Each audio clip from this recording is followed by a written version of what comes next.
guys, and this is Eileen here, and I'm going to be reading a book for you today. I'm going to be reading The Lost Hero by Rick Riordan. This book is one of my favorite books, and this series is really good. It's called The Heroes of Olympus. If you're a big Percy Jackson fan, you're going to love it. So, let's get right into it. I'm going to be reading for 15 minutes, okay? Jason, Chapter 1. Even before he got electrocuted, Jason was having a rotten day. He woke in the backseat of a school bus, not sure where he was, holding hands with a girl he didn't know. That wasn't necessarily the rotten part. The girl was cute, but he couldn't figure out who she was or what he was doing here. He sat up and rubbed his eyes, trying to think. A few dozen kids sprawled in the seats in front of him, listening to iPods, talking, or sleeping. They all looked around his age, 15, 16. Okay, that was scary. He didn't know his own age. The bus rumbled along a bumpy road. Out the window, desert rolled by under a bright blue sky. Jason was pretty sure he didn't live in the desert. He tried to think back. The last thing he remembered, the girl squeezed his hand. Jason, you okay? She wore faded jeans, hiking boots, and a fleece snowboarding jacket. Chocolate brown hair was cut choppy and uneven, with thin strands braided down the sides. She wore no makeup, like she was trying not to draw attention to herself, but it didn't work. She was seriously pretty. Her eyes seemed to change color like a kaleidoscope, brown, blue, and green. Jason looked over her hand. I don't... In front of the bus, a teacher shouted, "All right, cupcakes, listen up." The guy was obviously a coach, his baseball cap pulled low over his hair, so you could just see his beady eyes. He had a wispy goatee and a sour face, like he'd eaten something moldy. His buff arms and chest pushed against his bright orange polo shirt. His nylon workout pants and Nikes were spotless white. A whistle hung from his neck and a megaphone was clipped to his belt. He would have looked pretty scary if he hadn't been 5'0". When he stood up in the aisle, one of the students called, "Stand up, Coach Hedge." I heard that. The coach scanned the bus for the offender, then his eyes fixed on Jason and his scowl deepened. A jolt went through Jason's spine. He was sure the coach knew he didn't belong here. He was going to call Jason out, demand to know what he was doing on the bus, and Jason wouldn't have a clue what to say. But Coach Hedge looked away and cleared his throat. "We'll arrive in 5 minutes. Stay with your partner. Don't lose your worksheet, and if any of you precious little cupcakes causes any trouble on this trip, I will personally send you back to the campus the hard way." He picked up his baseball bat and made like he was hitting a homer. Jason looked at the girl next to him. "Can he talk to us that way?" She shrugged. "Always does. This is the wilderness school, where kids are the animals."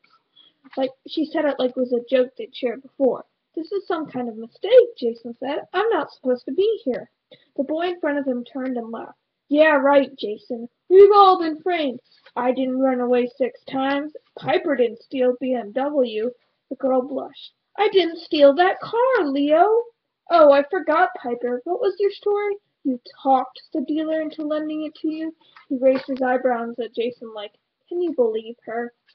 Leo looked like a Latino Santa's elf, with curly black hair, pointy ears, a cheerful, babyish face, and a mischievous smile that told you right away this guy should not be trusted around matches or sharp objects. His long, nimble fingers wouldn't stop moving, drumming on the street, sweeping his hair behind his ears, fiddling with buttons of his army fatigue jacket. Either the kid was naturally hyper, or he hopped up on enough sugar and caffeine to give a heart attack to a water buffalo.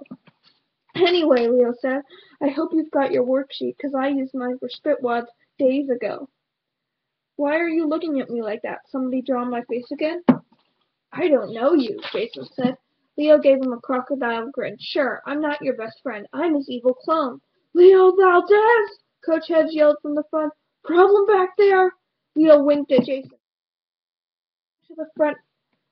"Sorry, Coach. I'm having trouble hearing you. Could you use your megaphone, please?" Coach Hedge grunted like he was pleased to have an excuse. He unclipped the megaphone from his belt and continued giving directions, but his voice came out like Darth Vader's. The kids cracked up. The coach tried again, but the megaphone blared, "The cow says moo!" The kids howled, and the coach slammed the megaphone. "Valdez!" Piper stifled a laugh. "My God, Leo, how did you do that?" Leo slipped a tiny Phillips head screwdriver from his sleeve. "I'm a special boy." "Guys, seriously," Jason pleaded. "What am I doing here? Where are we going?" Piper knit her eyebrows. Jason, are you joking?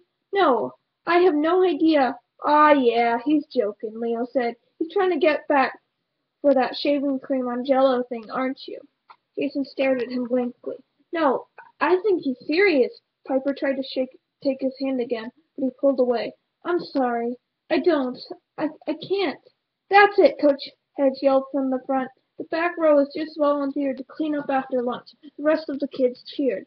There's a shocker, Leo muttered, but Piper kept her eyes on Jason like she couldn't decide whether to be hurt or worried. Did you hit your head or something? You really don't know who we are?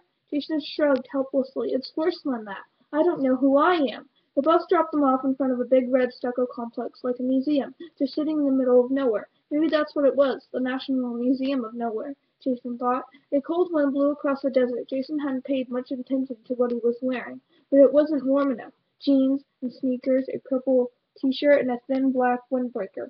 So he crashed course for the amnesiac, Leo said in a helpful tone that made Jason think that this was not going to be helpful. We go to the wilderness school.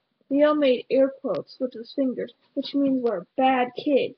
Your family or the court or whoever decided you were too much trouble, so they shipped you off to this lovely boarding school in Armpit, Nevada, where you learn valuable nature skills like running 10 miles a day through the cacti and weaving daisies into hats. And for a special treat, we go on educational field trips with Coach Hedge, who keeps order with the baseball bat.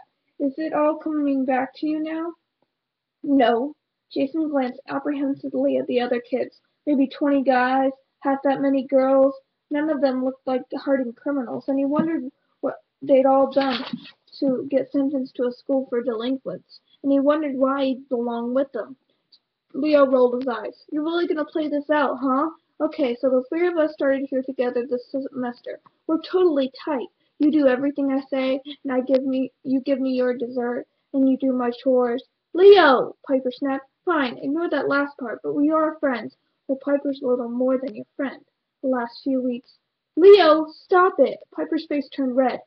Jason could feel his face burning too. He thought he'd remember if he'd going out with a girl like Piper. He's got amnesia or something, Piper said. We've got to tell somebody, Leo scoffed. Who, Coach Hedge? We're going to try to fix Jason by whacking him upside the head. The coach was at the front of the group, barking orders and blowing his whistle to keep kids in line. But every so often he'd glance back at Jason and scowl. Leo, Jason needs help. He's got a concussion or something. Yo, Piper! One of the other guys dropped back to join them as the group was heading into the museum. The new guy wedged himself between Jason and Piper and knocked Leo down. Don't talk to these bottom feeders. You're my partner, remember? The new guy had dark hair cut, Superman style, a deep tan, teeth so white they should have come with a warning label. Do not stare directly at teeth. Permanent blindness may occur. He wore a Dallas Cowboys jersey, Western jeans, and boots, like he was God's gift to juvenile delinquent girls everywhere. Jason hated him instantly. Go away, Dylan, Piper grumbled. I didn't ask to work with you. Ah, that's no way to be. This is your lucky day. Jason hooked his arm through hers and dragged her through the museum entrance. Piper shot one last look over her shoulder like, 911. Leo got up and brushed himself off. I hate that guy. He offered Jason his arm like they should go skipping together. I'm Dylan. I'm so cool I want to date myself, but I can't figure out how. Would you date me instead? You're so lucky. Leo, Jason said, you're weird. Yeah, you tell me that a lot. Leo grinned. But if you don't remember me, that means I can reuse all my old jokes. Come on. Jason figured that if this was his best friend, his life must be pretty messed up. But he followed Leo into the museum. They walked through the building, stopping here and there for Coach Hedge to lecture from his megaphone, which alternately made him sound like a Sith Lord or blared out random comments like, the pig says oink. Leo kept pulling out nuts and bolts and pipe cleaners from the pockets of his army jacket and putting them together, like he had to keep his hands busy at all times. Jason was too distracted to pay much attention to the exhibits, but they were about the Grand Canyon and the Hualapi tribe, which they owned the museum. Some girls kept looking over at Piper and Dylan and snickering. Jason figured these girls were the popular clique. They wore matching jeans and pink tops and enough makeup for a Halloween party. One of them said, "Hey, Piper, does your tribe run this place? You getting free if you do a rain dance?" The other girls laughed. Even Piper's so-called partner, Dylan, suppressed a smile. Piper's snowboarding jacket sleeves with her fist. Sleeves hid her hands, but Jason got the feeling she was clenching her fists. "My dad's Cherokee, not Hualapai. Of course, you need a few brain cells to know the difference, Isabel." Isabel widened her eyes in mock surprise, so that she looked like an owl with a makeup addiction. "Oh, sorry. Was your mom in this tribe? Oh, that's right. You never knew your mom." Piper charged her, but before a fight could start, Coach Hedge barked, "Enough back there! Set a good example or I'll break out my baseball bat." The group shuffled on to the next exhibit, but the girls kept calling out comments to Piper. "Good to be back on the res?" one asked in a sweet voice. "Dad's probably too drunk to work," another said with fake sympathy. "That's why she turned klepto." Piper ignored them, but Jason was ready to punch them himself. He might not remember Piper or even who he was, but he knew he hated mean kids. Leo caught his arm. "Be cool. Piper doesn't like us fighting her battles. Besides, if those girls found out the truth about her dad, they'd all be bowing down to her and screaming, 'We're not worthy!' Why, what about her dad?" Leo laughed in disbelief. "You're not kidding. You really don't remember your girlfriend's dad?" "Look, I wish I did, but I don't even remember her, much less her dad." Leo whistled. "Whatever. We have to talk when we get back to the dorm." They reached the far end of the exhibit hall where there were some big glass doors that led out to a terrace. "All right, Cupcakes," Coach Hedge announced. "You're about to see the Grand Canyon. Try not to break it. The skywalk can hold a weight of 70 jumbo jets, so you featherweights should be safe out there. If possible, try to avoid pushing each other over the edge, as that would cause me extra paperwork." The coach opened the doors and they all stepped outside. The Grand Canyon spread before them, live and in person.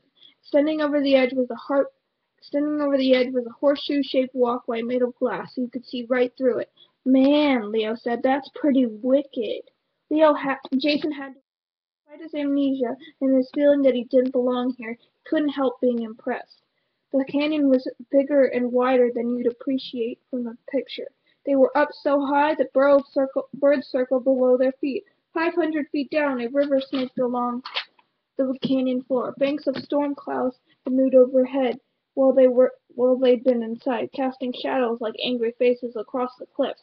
As far as Jason could see in any direction, red and gray ravines cut through the desert like some crazy god had taken a knife to it. Jason got a piercing pain behind his eye.